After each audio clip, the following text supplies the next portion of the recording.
ઉત્તરાયણ વિસ્તારમાં બાઇક પર જોખમી સ્ટન્ટ, પોલીસે કરાવ્યું કાયદાનું ભાન. વિડીયો વાયરલ થતાં પોલીસની કાર્યવાહી. બાઇક ચાલક અને સ્ટન્ટ કરનાર પુત્ર સામે કાર્યવાહી. સ્ટન્ટબાજ તરીકેનો વટ પાડવા સ્ટન્ટ કર્યો.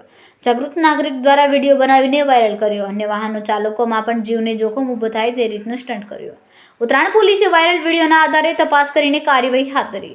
પુત્રના જોખમી સ્ટન્ટ બદલ પિતાએ માફી માંગી. વધુ કાર્યવાહી ઉત્तरायण पुलिस हाथ धरी है।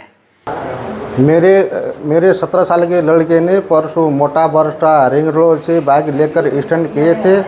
ऐसे किसी को करना नहीं चाहिए थे और लोगों के जान खतरे में थे। मैं मेरे लड़के के वस्ती माफ़ी चाहता हूँ और कायदे में रहोगे तो फ़ायदे में रहोगे। कैमरामैन हर्षद पाटिल साथे सुनील पाटिल, समय मीडिया न्यूज़, सूरत।